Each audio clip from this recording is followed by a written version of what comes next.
Hello everyone, I'm so glad you've joined me today. I love sharing my ideas with you, and I hope I inspire you with today's creation. And here it is, a 10-minute creation, quick and easy. Join me in the studio and I'll show you how. I have listed the products and ordering numbers in the information section below. I would love it if you could support me by purchasing the products. Your purchases will help me continue to make videos and share my ideas with you. The link for my online store is also in the information section below. These items are retiring, so you don't want to wait too long to order them. So for today's 10-minute creation, I'm using Magnolia Blooms, specifically that image. I love this one. I am also using Crackle paint, which is also retiring. Oh, I'm losing so many. I have a piece of basic black, and this is 3 by 4. I have a scrap of Whisper White. I have my Whisper White that's for the inside of my card, and it's 4 by 5 1/4.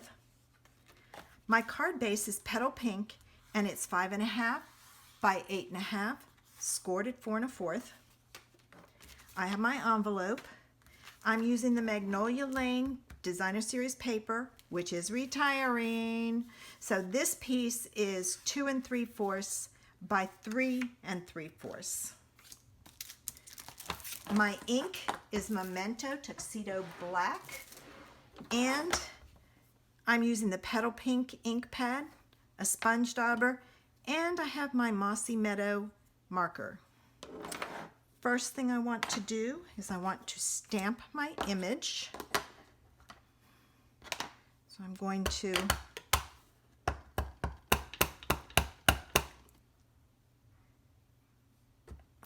center is not, there we go, that's a little better. It didn't look like it was inked up. All right, there we go, good image. Now to coloring, I'm going to take my Petal Pink and my sponge dauber, and I'm going to stamp off a little so I don't get the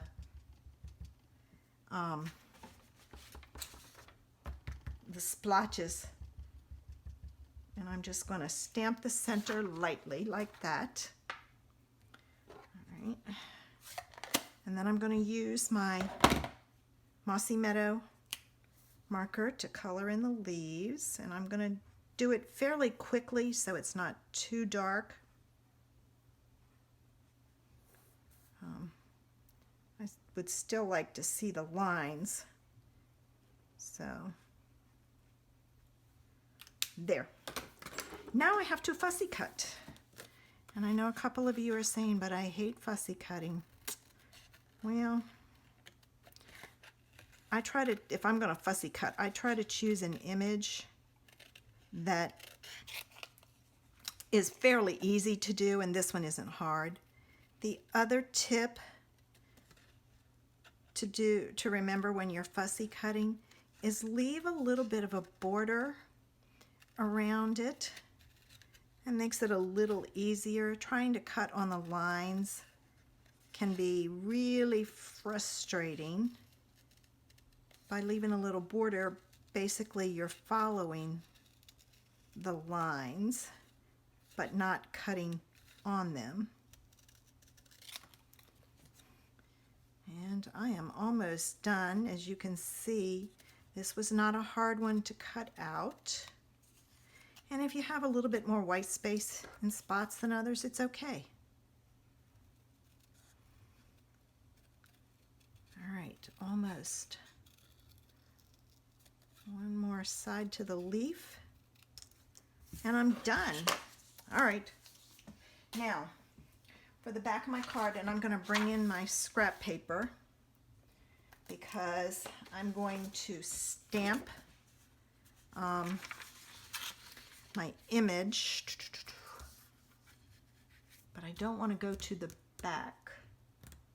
All right. I was trying to not fold it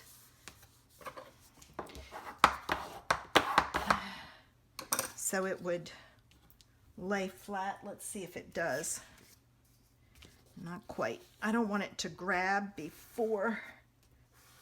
So use your finger. I'm going to flip it over. That's a little bit better. All right. I'm going to use my Crackle background. And I'm going to ink it up.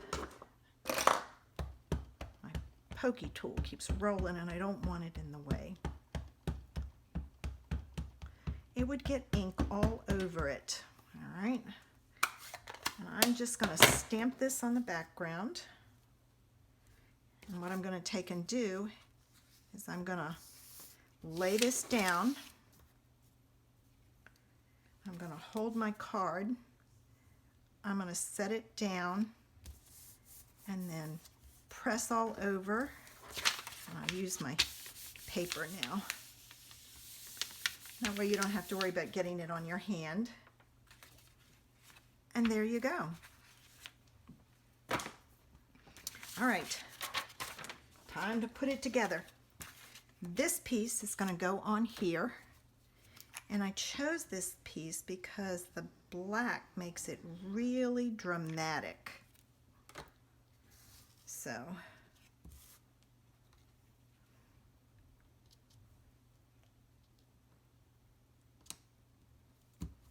okay, there it is. And I'm going to put this in the center. I was debating, I was going to change my mind and move it up, but if you want to put a sentiment on it, set your piece higher up and you have space at the bottom, but I'm going to set it right in the middle. I have the glue, so I have a little bit of wiggle room. All right, there's that. This is going to go on with Dimensionals. Surprise, surprise. Cut some more. I need to take and just cut these in strips and have the strips sitting around. I know you're all saying, why don't you use a whole one? I've just always used half ones because I just like the way it works. It's more economical. That would have been 5 full ones, whereas now it's 1, 2.5. So I like to save my money. All right, now I have to decide where I'm going to put this, and I think I'm going to put it right about there, like so. Need some sparkle. So here are my rhinestones. I'm going to put one there and one here, and I'm just going to scatter them, and I think I'm going to use more than 3. I'm going to go for 5.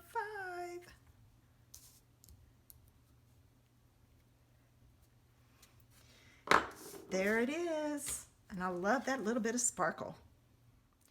And remember to do the inside in the envelope. I used a 2nd generation stamping on this, and then I used the soft seafoam marker to color the leaves in. That way you can write over top of it. That's so dark it'd be harder to write over top. If you like my project, give me a thumbs up.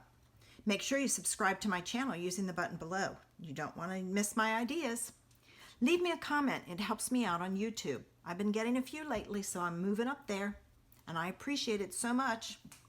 I have a Facebook group where I do Facebook Live on Monday afternoons at noon, lunchtime with Robbie, and Thursday evenings at 7:30 p.m. Eastern Standard Time. We would love to have you join us. We've been doing some techniques and some fancy folds. If you do not have a demonstrator, I would love to be your online person. Send me a message and I'll help you out in any way I can. Have a great day.